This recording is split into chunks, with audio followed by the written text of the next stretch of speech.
Барлығыңызға сәлем. Көріп тұрғандарыңыздай мына қара шай. Үйде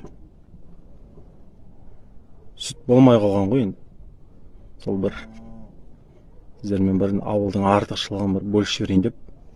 Қара шай. Қазір осы ауылдың бір артықшылығы.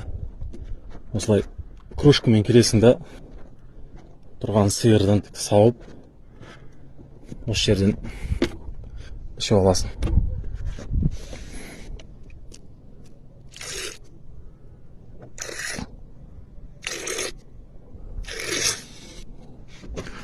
Көріп тұрғандарыңыздай сүт пен шай. Қалалық жерлерде енді дүкенге барады ғой енді.